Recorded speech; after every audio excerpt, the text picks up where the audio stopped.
Why don't we get started? I wonder if we can get started at this point. We might have several join us as we kick off here, but we want to be sensitive to everyone's time. We have an hour here today. And first of all, maybe just introducing myself. I'm Mike Murphy. I'm the head of client growth and client success. And I'm excited to be helping foster this thought leadership series. Our team thought this would be a great time for us, and given all the environment that we're operating in, to give us all a chance to step back and talk about our practice of human capital. And so today we'll be talking a bit more about that. Just as a quick intro, Sandy Fiaschetti is the managing director and founder. She'll be our panelist today and sharing her perspectives and insights. And Cindy Fall is our going to be doing technical producing for today, and she's our chief of staff here at Lodestone. So welcome all. Hope you're having a good Friday. And why don't we, I know it's going to be difficult to have everyone introduce themselves, but perhaps you could put in the chat who you are and with what company, and maybe one thing you hope to accomplish today. And we'll be monitoring the chat, by the way, throughout the session. And we will also be pausing to kind of review those questions as we go along. That is the purpose of today. It's connection and creating community. Many of you have obviously very, very busy schedules and sometimes don't have this chance. So we're really trying to foster more provocative thinking and reflection, and then really looking at actions and strategies to move us forward. So with that, Sandy, anything else you wanted to comment on before we continue on? I'm just glad to be doing this and want to be sure. I love seeing familiar faces. So hi to those of you we've already worked with, and hi to those we haven't yet. I am just looking forward to this being very interactive, is what I would say. This is not like a talking head webinar, and our group is the kind of sized group that we can definitely hear from people. And we've got that planned, is what I would say. You'll see that when we show the agenda in a minute, but we've got some group discussion that'll happen, and really just all of us learning from each other. So I'm looking forward to it. Thanks, Sandy. And if we just go to the next slide, we'll just a quick highlight. We will be spending a little bit of time, again, getting the pulse from you as what you're seeing and experiencing, what we're seeing, and our perspective on that. In particular, the focus for today is all about how to speed value creation through leadership. And what can we do really in year one and maybe even those first 100 days to shift the curve from what we know oftentimes is some of the downstream impacts. I do want to say that we are committed. I mean, the whole focus of this is not just to talk and discuss, but also give you a couple of key takeaways. And I think everybody always likes concrete things that they can take away from these kind of discussions. So we'll turn toward that toward the end. So just a little bit about Lodestone. Some of you know us. I see some familiar faces here that I've seen already, and it's great to see you all. Some of you may know we are a firm of business psychologists, but really dedicated in particular to using the application of behavioral science to really drive leadership and organizational performance. Our experience is both corporate and private equity, with a heavy focus also on private equity. And we recognize the incredible growth cycles and the speed with which things occur. We are trying to really take a really open and sort of, as we call it, no BS approach to our craft, get beyond theory, get toward how do we really, again, create an impact and move the needle. And our presence is in both North America, but also in LATAM and Europe as well. So with that, I'm going to ask you a question. Before we get to know what we know and see, we'd like to get your thoughts on the issue of building a high-performance management team. Sydney, maybe you could help us here with a quick poll. I'd like you to take a look at this and just give you a couple of minutes to respond. What are the biggest challenges you're facing in building a high-performance management team, especially in year one?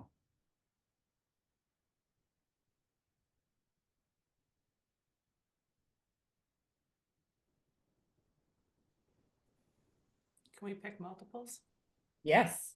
Yes, you can. Exactly. You can be like, yes, run the table.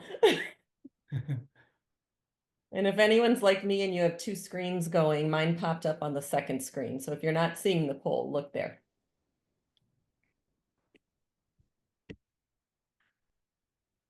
Some early results coming in. All right. Mm. Hmm.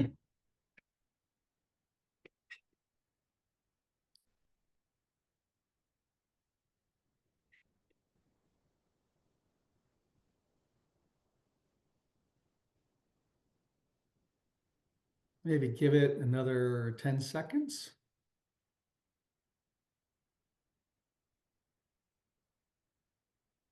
Oh, Everybody good? Can we end the poll? yeah. All I right, think let's so. let's Looks end like the poll and see what you're feeling, what you're seeing. Um, I'm shocked at one of them. yeah.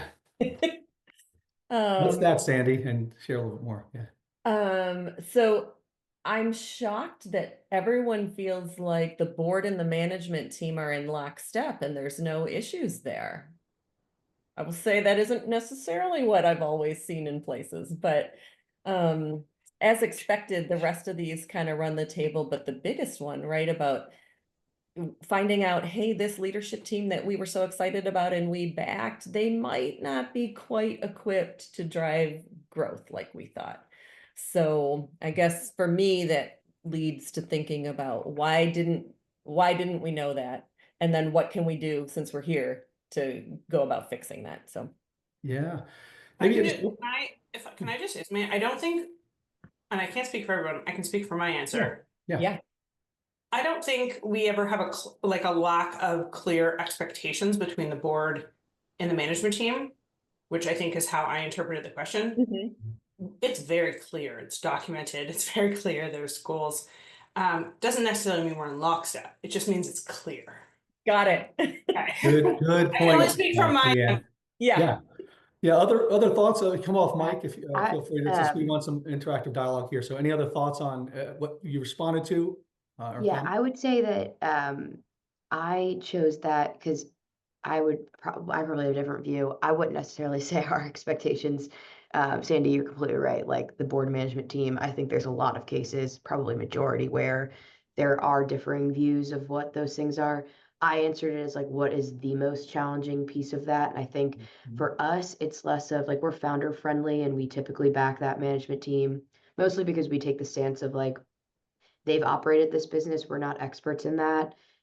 We will provide them with support. Of course, add people here and there and needing to upgrade the finance function or whatever it is. But I feel like for us, it's more of the realization of we may know that they're not as well equipped to take it on for years to come, but we probably don't know how much so until we've gotten to like 9 months where we're like, holy cow, this person who's quote unquote running sales like really is not running sales Mhm, or mhm. or it's like worse than we would have thought. I think it's challenging to with the just that's the art of this, right? Like the dynamics of moving them out, but doing so in a way that doesn't seem like it's us firing the whole management team. So that's what I would say is like the biggest challenge for us.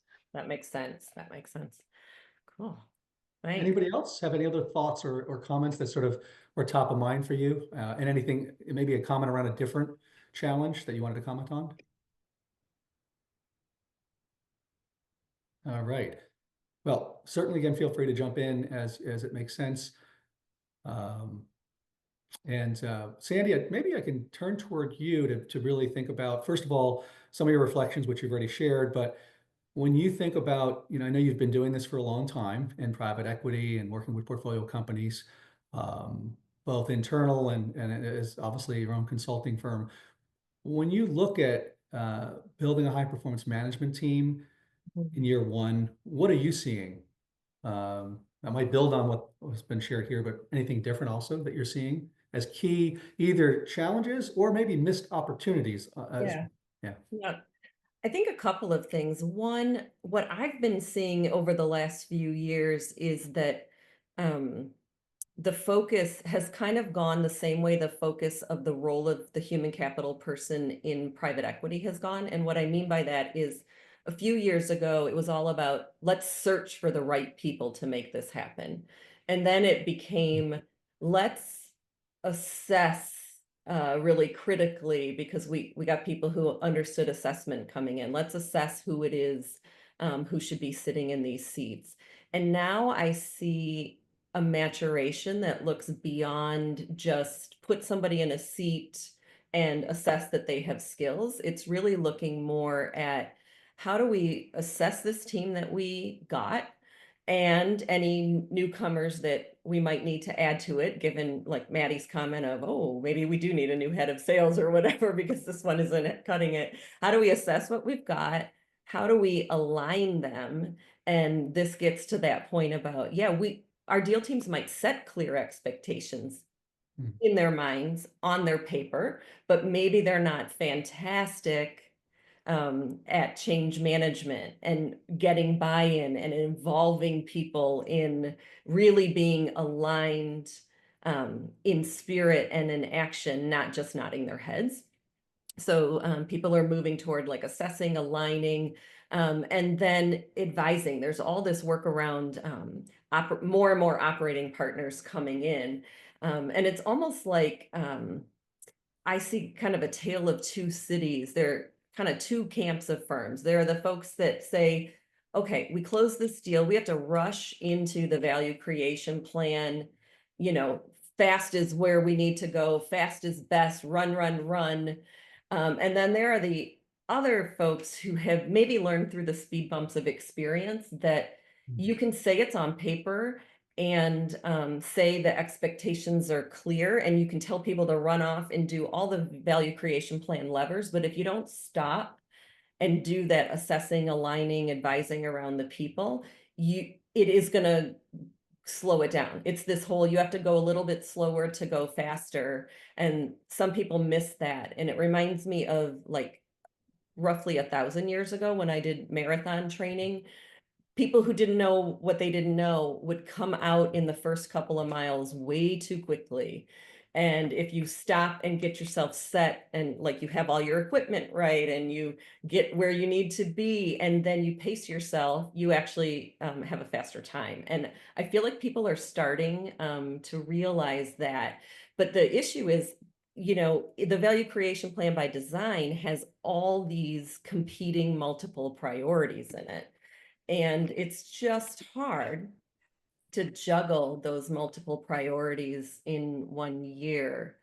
And Sid, we have this sort of cute slide, if you want to advance it to that, on what those priorities kind of look like, right? There's all this pressure to do everything faster.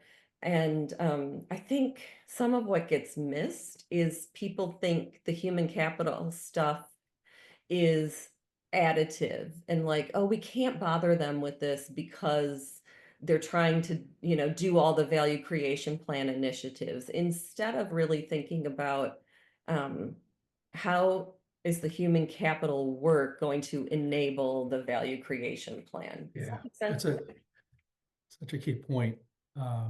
And honestly, it's interesting. We were just at Private Equity International and the Human Capital Forum, and many of the conversations were about if we were to do it over, what would we do differently in the human capital realm? There was actually quite an acknowledgement of some downstream impacts, somewhat that Leanne was referring to, and Maddie too. So we really started to say, well, really, actually, the message was you need to be doing this day one. And really, if you don't do that, there are some real consequences, as we all know. I guess, Sandy, maybe one follow-up question, and then maybe we'll transition toward some other topics. But if you were to look at the first 100 days and you were to have an ideal engineering of that, what would that look like in your mind to get the best start to impact human capital? This is a little foreshadowing of what I want to say later, but I think it comes back to that assess, align, and advise. I think a lot of work around figuring out who are the players on the executive team to And then helping them, by the way, because I think it was Maddie who said earlier, it's not like you can get rid of the whole ELT. That doesn't make any sense at all. So how do you actually support these people? And that's the advice part. But the aligning too, like I love to see it when organizations are taking time with the board and the management team, or if the board won't do it, because let's be real, sometimes that's the case. They're like, okay, good luck, go to, whatever. Then it's the management team setting around who are we, how do we work together, but not just in like a kumbaya kind of a way, but like how do we work together to get this value creation plan done, and what are the work streams, and what's our RACI? And I'm sort of getting ahead of myself on some of the details of Yeah, what I want to talk about later, but it's yeah, being intentional and sort of shifting from the thrill of the chase of the deal, which I know some people have, to the, okay, now we have to execute, and shifting yeah. the mindset around that. So I'm going to be a little devil's advocate for a sec. Yeah. I'm on the deal team now, and I'm going to say, really, this sounds all good, but Mhm. we have a clear plan. To Leanne's point, we already have Uh-huh. a value creation plan. We got to move. We got to move quickly, and we've Matter. already done the calculations of what we're going to get us the multiple and what we need for EBITDA to rise. So help me understand, and this is an ongoing issue with human capital and the human resource function is, and it's a very careful dance. It's how are we creating distinct value to shift their thinking early on? Mhm. Maybe that is one of the first 100-day things to do. So tell us a little more about, I guess data. I know you've prepared some Yeah. some things there, but Can I just bring up one yeah, topic that I actually took away from a couple of the sessions at PEI as well, which was it was brought to my attention in one of the sessions that the HR due diligence in many firms is not even included in the IC memo, which was mind blowing yes. to me. Yeah. And I think that's a huge indicator if you were going to actually be able to come in and make meaningful change or offer meaningful support to the portcos when you're not even included. I didn't even know, I was like, I didn't even understand how that would happen. Like you would do your due diligence and then it wasn't even included, which was very odd. Yeah. But it seems to be a big trend where it's not even included. So I think Mhm. that's the biggest indicator of Yeah. the value that your firm actually puts on human capital from an Mhm. investment strategy perspective. And so how to Yeah. navigate that, I think would probably be helpful for the people not included in the IC space Yeah. from a capital perspective. Mhm. Yeah, Mhm. you're making me think of this example, Leanne, about like where I sort of inherited a deal, and there was a human capital lever in the value creation plan, but it was like, let's reduce turnover by 20% in X, Y, and Z job. And I was like, God, I wonder what that's based on, because I'm sure nobody asked me how that could be done. But then when you get in, this one had a happy ending though, because when we got in, there were so many broken things that I'm like, oh, I am going to surprise and delight the deal team, because we're going to get way better than 20% on this. But that was just chance, right? Like if they had set some crazy target, not based on data, that would have been insane. And so, I mean, what I'm taking from this is I feel like there can be a whole conversation around, it's really, how do you get the voice in there, and how, it's the classic, how do you get the seat at the table? Why wasn't it even there, right? Um, Mike, one way is with data, right? I think that's where Yeah, you. I think you wanted to share a couple of data points. I mean, we were thinking about this and saying, well, how can you, reverse engineer this and use data to help, since they're so data driven and so Mhm. financially and bottom line oriented, the deal teams, which makes sense. That's what their accountability is, their measure, their metrics for around that. But how could we start with that end in mind? So Yeah. Sandy, I know you had a couple things to share. Maybe we can. Yeah, we've got a slide with some stats that we like to use, and then I want to talk about ROI. But Hmm. um, Mike, that first bullet point, I'm going to flip it back to you. I Yeah. know you've Yeah. got a ton of passion around that. Just Yeah. when you heard that, you were like, oh. Mhm. Mhm. Yeah, it's interesting. I spent some time with, and we were hearing from, I don't know if Leanne, you were there too, but Raj, the head of value creation at Warburg Pincus, made that comment that strong leadership, we've done some of our analyses and the data suggests that we can boost internal rate of return by half a basis point, which is pretty significant in the bigger scheme of things as a lever. So that stuck with me. And interesting, I was talking to an operating partner at lunch, and I asked him to do a quick calculation analysis. I said, educate me on how, if you really had a high performing management team, what would it really do differently? And he did his it was really interesting to see. He was like right off the top of his head. He's like, well, probably about 0.4 to 0.5. And he had not seen Raj yet. So we kind of came in at this place, and this is starting to become an anchor point. And Raj saying that really had a lot of thrust. And he's saying we're influencing the deal teams to help them understand this risk. If they don't do this, this is a direct consequence, but also look at what HBR has said, 10 to 15%, right? Impact, and 25 to 30% impact on market valuation. That's huge, really, when you think about it. Yeah, I so just it's had not breakfast like, this morning with someone whose company sold for about $100 million. A friend of mine, and I had breakfast with him, and he sold to a very large, a top 10 private equity firm. And he had mentioned that their market valuation dipped from I think originally their valuation was going to be significantly more than what they ended up selling for. And a lot of it was related to, and started to shift because the management team, in particular, their CFO and a couple other players that the company found was not giving them the data they wanted. The confidence level was dropping. So these are just a couple of things. And just look at the Bain stat. That just kind of is shocking a bit. 50% of PE firms replace CEOs, but 60% of those are unplanned. yeah. That's kind of surprising to me. I would almost think that would be more planned. So Sandy, I wanted to maybe get your perspective. Yeah. Another thought around these stats is around ROI calculation. And something I wanted to talk about is, like, I think sometimes human capital people and CHROs think there's this binary approach to calculating ROI. Either we can't do it because we do the touchy-feely people stuff and there's no way to calculate it, or you have to trot out like my ancient stats minor and use a bunch of fancy analyses to calculate ROI. And in the last year, my thinking around it has really shifted. And I'm going to credit Jerry House, who is a human capital MD at a private equity firm. She and I talk a lot, do a lot of thought leadership together. And she was saying to me, look, I know you're a scientist and I know you think about studies with N of 200 and all of that.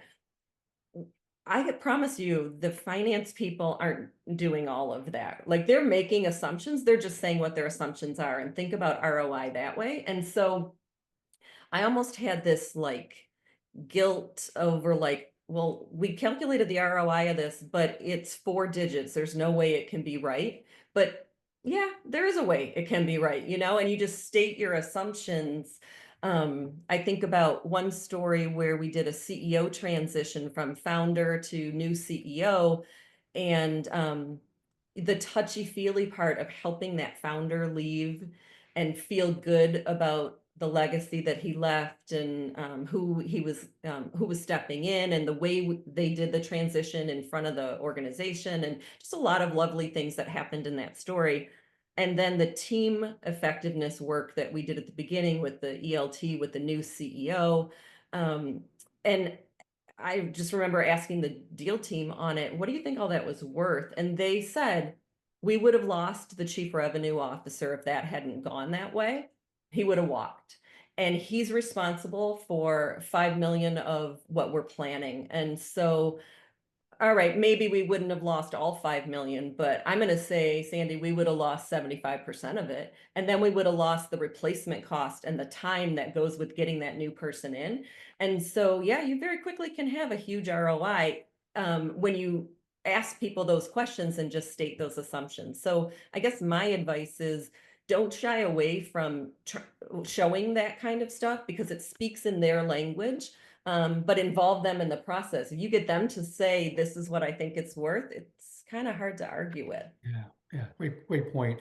Just a few minutes, about 4 or 5 minutes from now, we're going to move toward group discussion. We're going to maybe break you out to actually talk more about your own issues, how you're addressing things, learn from each other a bit, and kind of come up with 1 or 2 actions. But before we do that, wanted to get your reactions, first of all, to this data.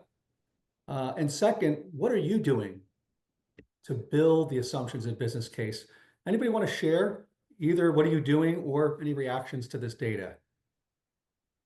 Be curious for your perspective. I think the third bullet is a little bit misleading. Mm, Not that I think it's wrong, I just think it's a little bit misleading. So I think it depends on what stage PE firm you're in. So like we're growth. We're like our thesis is to not replace CEOs. mhm, I think it also depends what country you're in. The US is very quick to replace CEOs. Canada is much slower to replace CEOs. For better or for worse on both sides. But it's just, I just think it's a tad misleading to make such a general statement in the PE world, and I think it freaks a lot of CEOs out Yeah, when let's because we're very it has become a very vocal statement. And so I Yes. find like when I get on with the CEOs who are always my first call when we're starting due diligence, the first thing they say to me is like, "Are you replacing me?" yeah, yeah. Mhm. It's like And then we've made no connection. They're like, "Are you replacing me?" I was like, "We're not replacing you. That's not even what the conversation is about." yeah. And how do you start from a place of trust when that's what they're expecting, right? And Yeah. the weird thing is like that I remember back in stats class 1,000 years ago, someone saying the thing about statistics is they're a little bit like a lamppost to a drunk. You can use them to illuminate or to just prop you up before you're about to fall down. You can prop up anything with them. And so I'm with you on the like we have to be careful with them. And then the weird thing though about this one is it's interesting to hear you say in the US they're quick to replace, which could be true compared to Canada. And when I talk to deal teams, no one's ever said, man, we did that one too quickly. It's always like we waited too long. And so it, it gets really interesting. I think a mindset shift is really needed when the deal closes. Yeah. And I think the oh, we waited too long. I think that's like it's like a hindsight bias, right? yeah, yeah, Mhm. yeah. Yeah, for sure. That's very, very true. And I think, many of you here came here today to talk about this topic, right? Of, well, what could we do to reverse this and kind of shift it? And we were talking amongst ourselves with our principal consultant and Sandy and team and saying, this is not just about tactic shifts, right? Mhm. Because we already know the tactics are probably not going to get the attention. It's about a mindset shift and to really have both a fast start. Yes, it's not saying that we're not getting a fast start, but it's a right and fast start. And so Sandy's going to share a little more about a little of the themes that we talked about of what are we seeing as an approach that has really been successful, speeds value creation, and actually mitigates some of the risks of underperformance in the early, first year or so. So Yeah. Sandy, did you Yeah. want to share a little bit more about Yeah, that? just a little bit more. This is back to my theme Yeah. because it's easy for me to remember in triplets and with alliteration. So this assess, align, and advise is what I think I'm seeing in the shift. And so it's people first figuring out what are the most critical roles for my value creation plan. And by the way, they may not all be on the ELT. So you should probably figure that out instead of making the assumption that it's only like the C-1. Thinking about what are the competencies needed to build the value creation plan, and then doing some actual assessment of does this team, meet that, and then where there are gaps, aligning and advising those people to fill those gaps. And then I think I've already talked a lot about getting that executive team kind of aligned around what do we need to be doing and how do we work well together. And I guess that's sort of the highlight of it. It's needing to pivot to thinking about these three areas and taking even 100 days. Honestly, that's not that long, just get the house in order and then make the shift. And then we'll, hit on this again later, but I think I'd love to have us move into group discussion now, unless Mike, there's Yeah. you would add here. Sounds good. So what we were hoping to do is just maybe get you all to connect with each other. And I think we can still do that. Yep. Yep. And allow you each to break out into a group of three. I'll ask Sydney maybe for help on that. And we'd like you to think about these key questions, discuss them, and then we'll kind of come back in, let's say, 8 minutes or so. Does that make sense, team? Yep. And then, we're big process people. So I'm going to say when you get in that breakout group, we'll have a timer, but have someone just sort of, you know, with the role of facilitating you all along, and someone needs to be a spokesperson because we do want to pull the groups back together to have large group discussions. So just think about that and come back with your key points of what you guys talked about. Super. Hey, welcome back. What were the key themes coming out of each of the two rooms? Room one, somebody tell us, what were you guys talking about? Was that us? I was just going to say, I don't know if we were one or two, but sorry, I'm they happy didn't to have go. numbers. Sure, whatever room Mike was in, whatever you Okay. want. That's us. That's us. Name while you were in there. Yeah, I'll start. Hi, everyone, Linda. Thank you, Linda. Hey, We Linda. really, the mindset shift, you know, I don't think it's going to be a huge surprise, but, you know, it was still talking about the balancing of everything. So emotions and feelings and, you know, along with the numbers and that balancing act. And a lot of, you know, what got us here won't get us there. So that next phase of growth, you know, I think from my perspective, my leadership team sort of, they had 2 failed sales. Last one was a sale. So they feel like they've arrived. And it's like, gosh, guys, you haven't even started, right? The day started when you were acquired. So now it's like taking another leap. So it's really for them to understand that they now have to transform and they're already behind compared to where the P firm is thinking in regards to timing. So just that whole, yeah, it's definitely a big mindset shift. What about the other room? I popped in that one briefly. What stuck out to you all? Is that our room? Yes. Okay. Well, Courtney just fed me to the wolves. We got a little bit off topic because we're next door neighbor firms. I think the biggest, so for the first question was just understanding that they're not in, even if it's a minority investment, they're not in full control anymore. It's not entirely their company. And so understanding that there's a little bit of a shift in how decisions are made and how things are looked at. And it's not that they're wrong. It's just a matter of like understanding the other side of the people that also have an opinion, also have a view, and also have a stake. And so that's just personally, I find like that's been the hardest shift. Again, we're at the growth stage, so we're getting, you know, somewhat younger founders, but just that shift in understanding that like just because it works doesn't mean you get to just keep doing that. Yeah, that makes sense.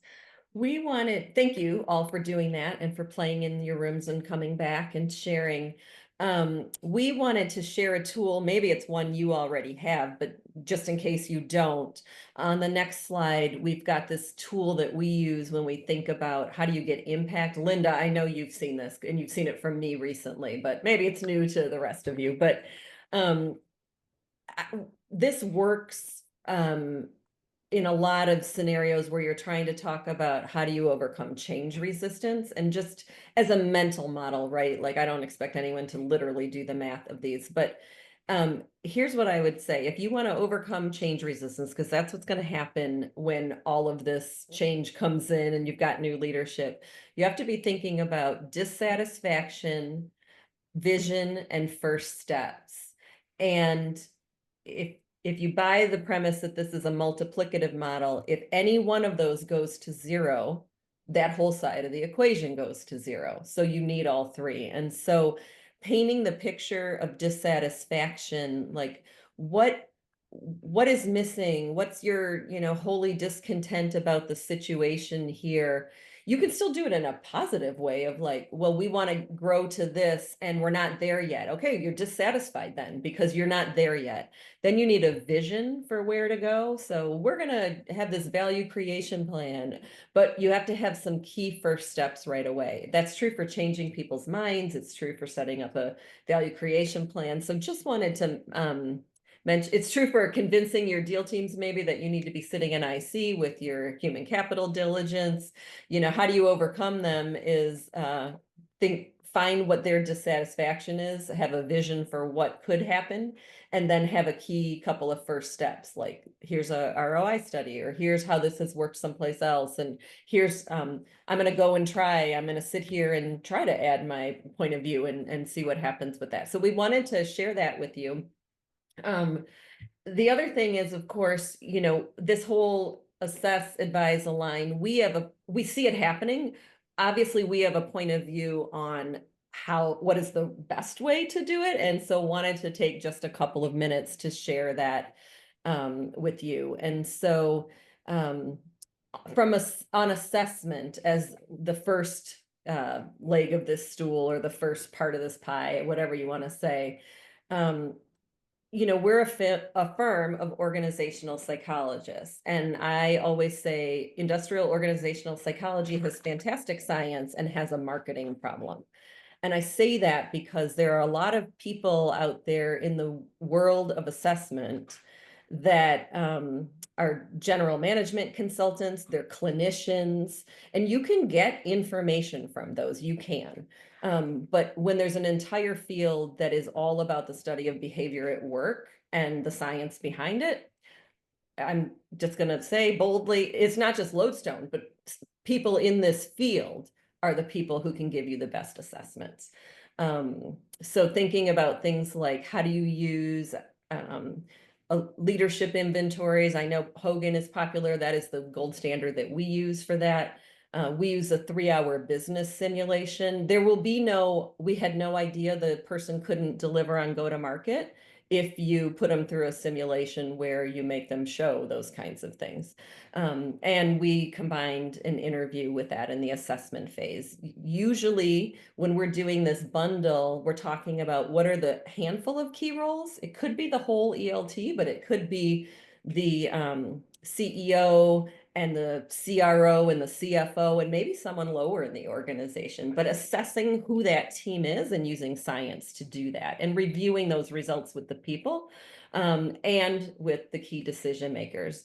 And then not throwing that aside, which happens way too often, but using those assessments to like we've talked about earlier, right? Help people create development plans to fill those gaps and help that team figure out how they work together, which then feeds into the aligning, right? You've got this team mosaic of everybody now and their profiles, and you can start to say, if this is who we are, how do we best work together? And so we do a couple of workshops around that, knowing me, knowing you, named so because, hey, I'm an ABBA fan and it's my firm and I can do what I want.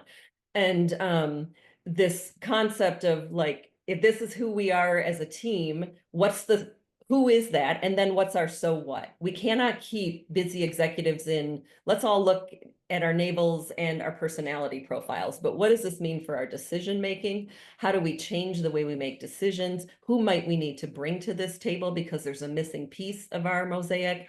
And how do we figure out for real what our vision, mission, and values are? And that is not write 5 words on a wall, on a piece of paper and laminate it and slap it on the wall, and integrity and teamwork, yay.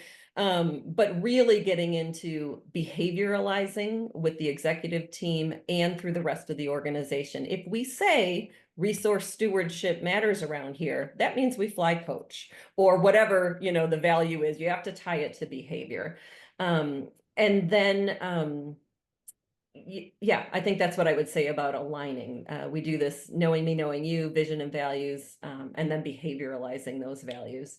The advising piece comes in mostly for the CEO, frankly. Of course, we do coaching anywhere, but it's usually, I don't quite yet have that CHRO, or I do, but I still would like a third party that I can share my fears with about how do I interact with the board. I still want a thought partner of, I think my team's working well, but here are some things we need to be doing differently. We have, by the way, put these 3 things together in what we call team EBITDA. Isn't it clever? You increase EBITDA if your team is better, because our clients were coming to us in a fragmented way for this. They'd be like, oh, thanks for assessing the CEO. We're all set. Does he need coaching? No, he's good. Does your team need anything? No, they're good. And then 4 months or 6 months later, they'd call and say, listen, we've got problems. Can you come and help us fix them? Well, then time and value is lost. So with the ones that sort of learned the hard way, we were like, what if we just all know up front we need to do these 3 pieces and we commit to it up front? And if we're not having to reinsert ourselves in your story and relearn your story, we can do it at a discounted rate because we're all just planning this up front. So 2025, we are focusing on team beta and just saying, don't fragment, call us. We're even saying to people, look, if it's cute and you think you can just do the assessment and you want to be fragmented, if you realize in the first 30 or 60 days that was a mistake, call us to do the rest of it. And so that is how we put assess, align, and advise together. Yeah, and just one thing I would add to that is just it's almost like if you're looking in the center of this, it's a flywheel. The more you connect these things, the more you create that uplift of impact. And actually, hard to actually create organizational performance improvement without these connecting and really pulling through from what you know to be the issues to what does that mean to the team and how they execute and operate differently to then advising, monitoring, and making sure it's actually occurring, which is also a tracking and monitoring point of view. So. Yeah. That's why we wanted to share this. And I know we're getting close on time. So we wanted to, first of all, I guess, any questions for us or just coming out of the recent discussion that you had, anything that you wanted to comment on? Other than that, we'll probably start to move toward wrapping this up. But questions? Yeah, Julie? Yeah. so when you're doing the alignment piece after the assessment piece, Yeah. say culturally you just find they're all avoiding conflict, Mhm. or there's no, they just don't address performance Yeah. issues. So Yeah. they do like little workshops around that for them to help booster those skills. And For sure. Like you have to have some bespoke way of dealing with the issue. But like that example you said, Julie, it's going to come out in the knowing me, knowing you. We're going to see who's conflict avoidant. And we're going to say, I bet here's one of the scenarios we should plan for. And so you can start to tackle it there. And then you can always do something after adding that on. And we are, by the way, we started this by saying we're practical, no BS people. We weren't going to be talking heads. We've got a 1-pager kind of job aid on assess, align, advise, some of our tips on what to do in these areas that we'll be sharing at the end of this as well. One other process tool, practical thing we want to give you is something that we always wrap a session with. And that is getting people thinking, go back to that sustaining impact model of you have to take first steps. So we've all been sitting around and talking is cool and we can have the dissatisfaction and the vision, but what are you going to do differently? That's those first steps. And so we want to ask you 2 questions. I'm going to ask them in the reverse order in this case. The action part that you're going to commit to today is the first step. But also, how has thinking shifted? I used to think, now I think. Does anyone have, we've got 4 minutes. Does anyone have hey, before this hour, I thought this, and here's something that I think differently now?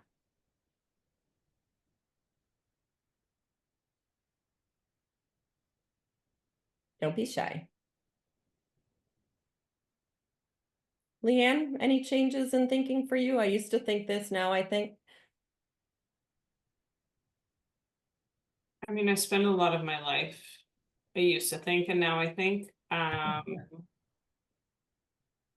don't know from like this hour. I think it's been a good reminder to me that while I think in terms of ROI on humans, it's still a very new concept. And I could probably figure out some better ways to not measure it, but to share and discuss how it should be measured within each organization. And That's a great one. That's a great one. Thank you. What about an action? Anyone have an action they're going to do as a result of this? Linda, you came off mute. Yeah, no, I did. But mine, it's a little bit different, and I guess looking for any inspirational thoughts here. But What happens like if you do flip your CEO and then you're trying to build a team, but you know others are going to fall off? And Mhm. I hate waiting, I but know. it's like you can't also go in and Yeah. doing all the assessing and stuff if you know other Yeah. things. So is there any pearls of wisdom on that one? Well, I mean, in 30 seconds, maybe, Mm, not, but I think it's um do it when you think you're relatively set and know that you might have to do a 2.0, and that's okay. But waiting until everything is set is a bit like waiting to have the baby at the perfect time. You're probably going to wait forever and miss the window. right. Yeah. So, but thank you for that. Sydney, I know we have a poll to close. Let's pop that up. It's a couple of questions. And the second one in particular is you might have to scroll, you all, but this is our first time doing this. We really want to hone this and make it work for you. So we appreciate your answers to the poll questions here.